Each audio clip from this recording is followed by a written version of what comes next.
je fais un bond dans le temps. Le roman qui m'intéresse ici, Quatre voyageurs d'Alain Fléchère, publié en 2000, donne un sens particulier à l'expression « se mettre dans la peau de quelqu'un ». Centré sur un thème célèbre de la littérature, celui du double, il fait écho aussi à un thème social très présent sur le 21e siècle, celui de l'altérité, de la différence, de l'hybridité. On pourrait dire aussi que tout en s'appuyant sur des recherches scientifiques et technologiques qui traduisent certains travaux actuels, et en ce sens réalistes, sur la virtualité ou la recherche biomédicale, il radicalise la formule rimbaldienne « je est un autre ».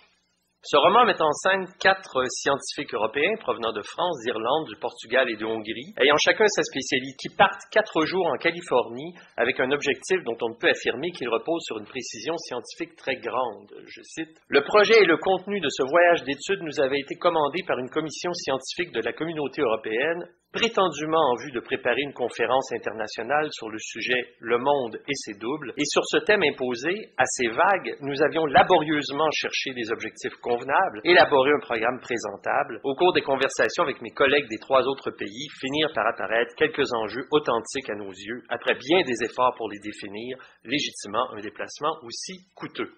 Thème imposé assez vague sur une prétendue préparation de colloque devant lequel les 4 hommes cherchent laborieusement des objectifs convenables, ce qu'ils parviennent à faire après bien des efforts, le projet scientifique n'apparaît pas très rigoureux. On a davantage l'impression d'ailleurs qu'il s'agit d'un colloque sur le fantastique, le thème du double d'Edgar Allan Poe, Oscar Wilde, ou la science-fiction, le monde et ses doubles, les univers parallèles, qu'un colloque sur les sciences dures.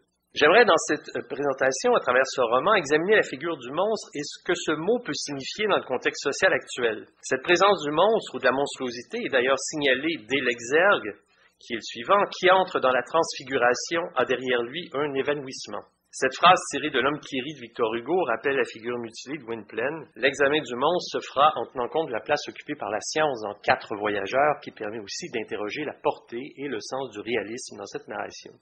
Le titre, court et sobre, paraît explicite. Je remarque néanmoins 2 choses. D'abord que l'accent est mis strictement sur leur statut de voyageurs, évacuant le fait que ce sont des hommes de science. C'est pourtant à ce titre qu'ils partent en Californie. Cependant, après la lecture, ce titre donne l'impression d'une litote ironique, car c'est une véritable odyssée qu'auront vécu les 4 hommes.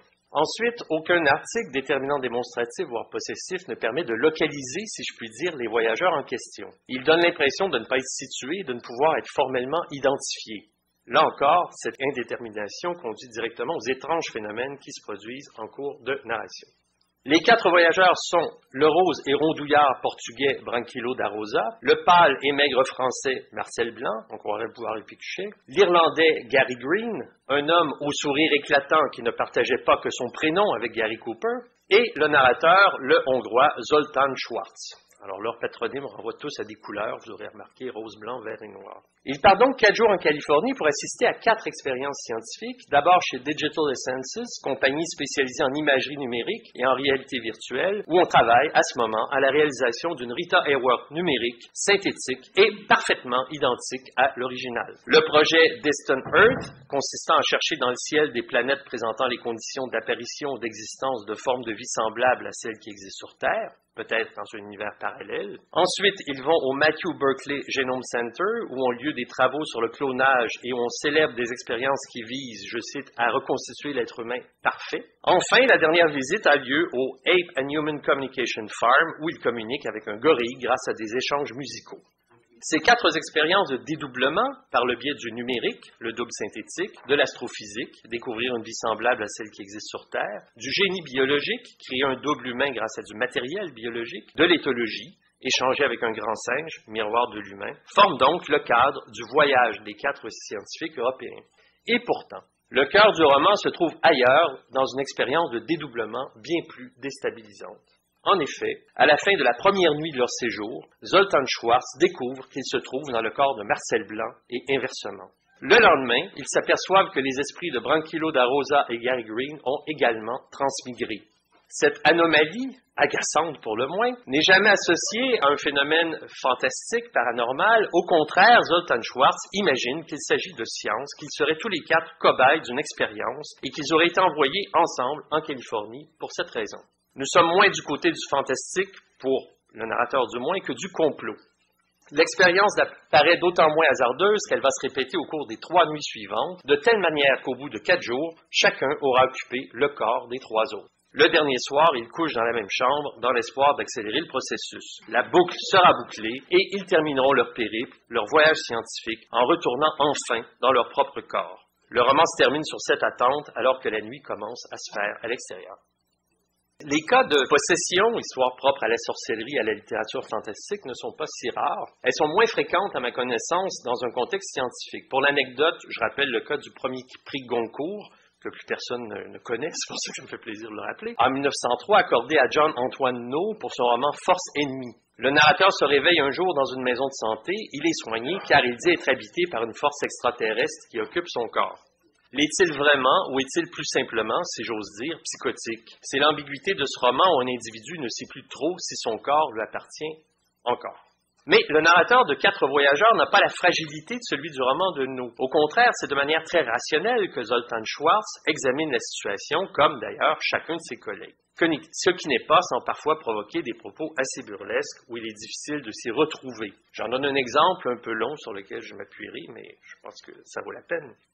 C'était ce matin Gary Green qui était dans mes baskets, comme on dit, et j'eus un moment de trouble. Ce regard sombre tourné vers moi qui le croisait avec les yeux de Gary Green, ce regard exprimé par mes yeux, était-il celui de Gary Green, tourné vers la silhouette de Gary Green, ou était-ce plutôt les yeux de Zoltan Schwartz tournés vers moi, Zoltan Schwartz, absent depuis 2 jours et de retour, métamorphosé en Gary Green? La chose était indécidable. Les yeux étaient bien les miens, comme lorsque je me regarde dans une glace, mais pourtant avec cette légère étrangeté d'une photographie où on ne se retrouve pas l'inversion familière d'un miroir. J'étais donc bien en train de me regarder, moi, hors de moi, regardant mon corps sans moi, et mon corps cherchant à me reconnaître dans l'enveloppe charnelle où j'étais caché. Mais j'étais aussi dans ce physique de Gary Green, dont les yeux cherchaient à déceler Gary Green en Zoltan Schwartz, et que Gary Green, derrière un masque de ce visage et avec ses yeux qui étaient les miens, observait avec inquiétude, que la vie parfois est compliquée.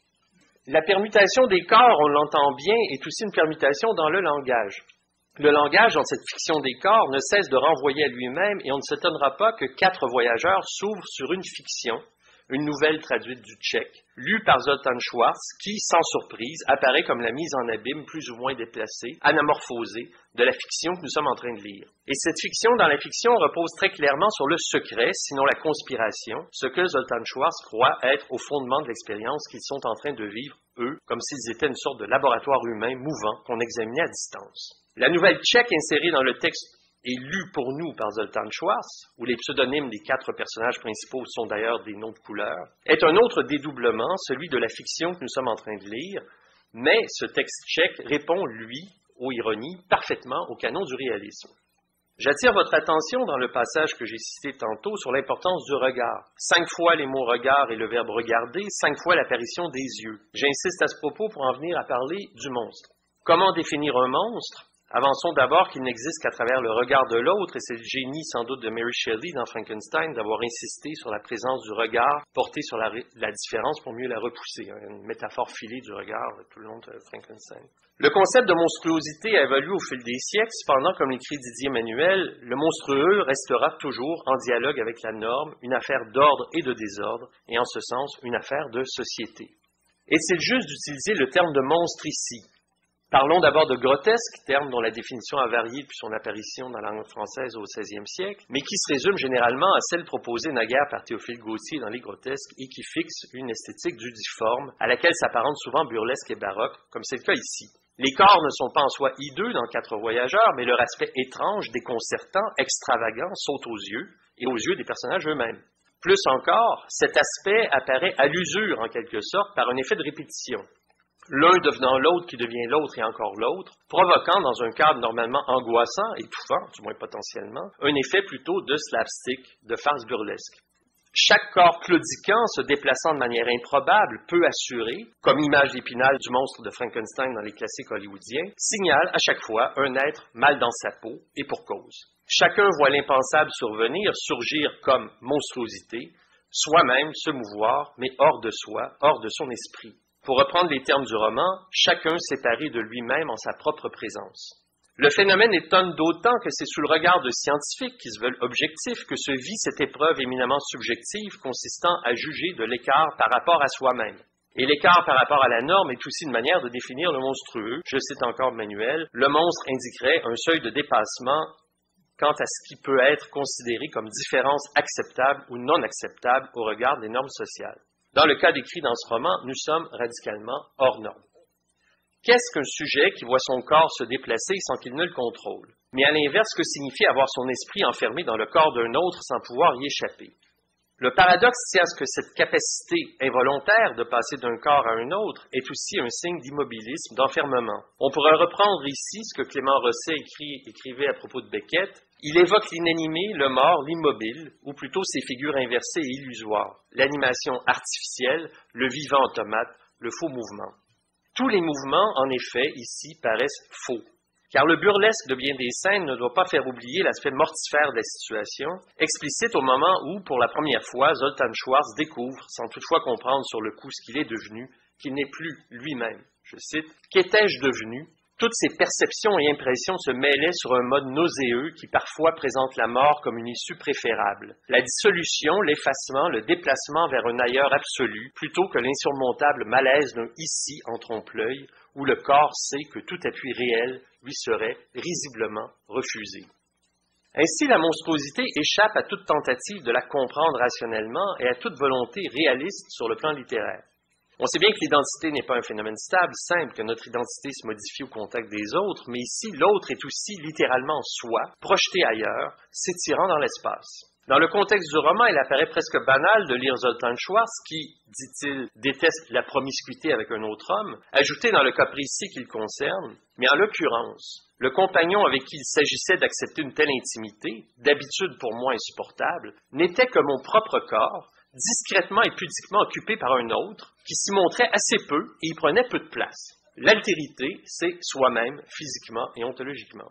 J'aimerais articuler cette réflexion à une autre et revenir à la citation au cours de laquelle Schwarz, vivant dans le corps de Gary Green, voit son propre corps approcher. Il affirme se voir comme dans une glace, je recite le passage, mais avec cette légère étrangeté d'une photographie où on ne retrouve pas l'inversion familière d'un miroir. Dans un livre assez formidable de réflexion sur la science, intitulé « Au contraire », et « au contraire », les deux mots sont au pluriel, Jean-Marc Lévy-Leblond propose des passages dialogués qui forment des éclaircies au milieu d'explications parfois arides pour l'amateur plus ou moins éclairé. On retrouve le dialogue suivant dans le chapitre qui, comme tous ceux du livre, est composé de deux termes, en l'occurrence ici, réel, fictif. Alors, je cite le passage. « Quand vous vous rasez ou vous maquillez le matin, c'est bien votre vrai visage que vous voyez dans la glace, non? Oui, bien sûr. Mais pourtant, vous n'êtes pas réellement derrière le miroir. Non, mais j'y vois bien mon image réelle. Le problème est que le vocabulaire de l'optique emploie justement dans ce cas le terme d'image virtuelle. » Dans le cadre d'une réflexion fort respectable sur les phénomènes naturels et la réalité, nous voilà, dans ce passage, entraînés subrepticement chez Alice au Pays des Merveilles, de l'autre côté du miroir. Certains dédoublements naturels sont peut-être moins réels qu'on le croit. Ou alors, parce que nous y sommes habitués, nous ne voyons plus la dimension fantastique de phénomènes qui nous apparaissent naturels. Le dire apparaît sans doute banal, mais ces phénomènes de virtualité et de dédoublement acquièrent une dimension fantastique dans le roman, alors même qu'ils relèvent de la réalité scientifique contemporaine. Je rappelle que le roman se déroule en Californie. Cet État est souvent le lieu d'atterrissage, si je puis dire, des roadbooks, ce genre qui relève du voyage et qui se superpose souvent à une quête existentielle. Les 4 voyageurs y vivent un voyage singulier et une crise existentielle hors du commun. Mais la Californie, c'est aussi, bien sûr, par excellence, l'univers du faux. Je renvoie au livre encore bien amusant d'Umberto Eco, La guerre du faux, qui exprimait avec moult exemples l'artificialité des lieux, la puissance du simulacre, rappelant par exemple que juste sur le Fisherman's Wharf à San Francisco, il y a 4 musées de cire. Mais la Californie est aussi, depuis longtemps, la mecque de la technologie, qu'elle touche l'informatique, les images virtuelles ou le vivant. Or, les travaux en biologie moléculaire aujourd'hui, qui touchent le vivant, produisent de nombreuses polémiques également. Ce n'est pas pour rien que certains utilisent l'expression de « nouvel eugénisme ». La frontière est souvent mince entre ce qui est de l'ordre de la guérison et de l'amélioration qui chercherait à créer des êtres humains parfaits. Encore faut-il s'entendre sur ce que veut dire parfait, et ce n'est pas pour rien que par nouvel eugénisme, on veut parler justement de monstruosité pour une pseudo-perfection. Alors, je ne veux pas m'engager dans cette direction qui soulève des questions éthiques abyssales, mais je veux souligner plutôt que l'étrangeté de la situation vécue par les 4 scientifiques se situe dans un contexte scientifique qui lui-même n'est pas banal et où tout va très vite, d'une part. D'autre part, qu'avec les possibilités ouvertes par la biologie moléculaire aujourd'hui, nous sommes de moins en moins dans un réel naturel et de plus en plus dans la construction du réel. Construire des êtres. Jusqu'à quel point peut-on les transformer et dire qu'on les construit ou non? Construire des êtres, est-ce créer des monstres comme Victor Frankenstein lorsqu'il vit sa créature ouvrir les yeux? La figure du monstre se voit tributaire de modifications culturelles. Les chimères d'autrefois ne nous apprennent rien sur le lapin vert d'Eduardo Cac. Le centaure ne s'explique pas rationnellement, comme la lapine alba de Cac, par l'existence d'une protéine fluorescente verte commandée en laboratoire. Grâce aux nouvelles technologies, nous voilà peut-être, comme l'écrit Annie Ibrahim, bien plus près des monstres voulus et non moins trouvés par les généticiens et embryologistes contemporains. Le roman ne traite pas directement des questions que je viens de soulever et joue plutôt sur le vertige des dédoublements, des simulacres, du faux. Il reste qu'il nous plonge au cœur de la technologie qui se développe au 21e siècle. Le séjour chez Digital Essences ne renvoie pas en soi à la monstruosité. Il n'est sans doute pas monstrueux de vouloir réaliser, je cite, une Rita Hayworth numérique, c'est-à-dire entièrement artificielle, 100% synthétique, mais parfaitement identique et en tout point conforme à l'original qui fut cher à Orson Welles. Mais on peut quand même s'inquiéter quand le chef du programme Rita, comme ça qu'il s'appelle, un grand couturier, qui a tout, déclare le narrateur, d'un chirurgien esthétique, et j'ajouterais d'une sorte de savant fou soft, affirme, je le cite, que le modèle de Rita en cours de mise au point et bientôt commercialisé par Digital Essences serait supérieur au modèle original né en 1918 et à l'année de référence choisie, 1948, la 30e dans la vie de la star, et que seraient corrigés certains défauts ou imperfections dont on sait, paraît-il, qu'ils avaient été l'obsession quotidienne de la comédienne. S'inquiéter car cette affirmation anticipe et fait écho à des propos portant plus à conséquence portés à la fin du roman à propos du clonage et d'expériences diverses visant à transformer le matériau humain pour en faire, je recite, des êtres parfaits.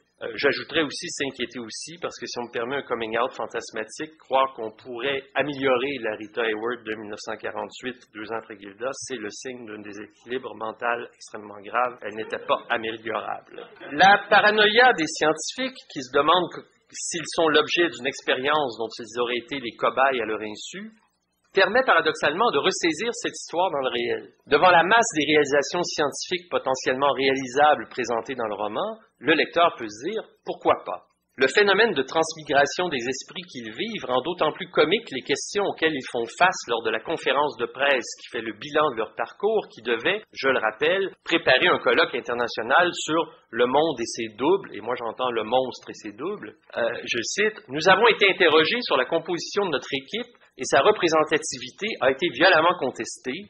Il n'y avait parmi nous ni femmes, ni noirs, ni asiatiques, 4 caucasiens mâles seulement. L'accusation est peut-être juste et pourtant on ne peut imaginer quatuor plus singulier ayant vécu plus intensément l'altérité. » Au cours des dernières pages du roman, Zoltan termine la nouvelle tchèque entamée au début du périple. Elle se termine par les aboiements d'un chien que le narrateur, tremblant, ne peut situer. Le livre fermé, Zoltan voit dans son esprit, alors qu'il est toujours dans le corps d'un autre, je cite, « Anubis, le dieu chien des tombeaux de l'Égypte ancienne, l'accompagnateur vers l'au-delà, le patron des embaumeurs, responsable de la conservation des corps, dans lequel, après la mort, continue à résider l'identité. » Le roman se boucle par un retour au monstre inexplicable d'avant le discours médical sur la tératologie, figure hybride qui télescope les espèces, des corps qui se scindent pour mieux se reformer. Le roman nous propulse dans un étrange rêve où se rencontre l'objectivité d'une science plus réalisable qu'on le croit, et potentiellement peut-être monstrueuse, et la subjectivité de personnages emprisonnés dans des corps changeants, rappelant le fantastique littéraire à travers la figure du double. Je vous remercie.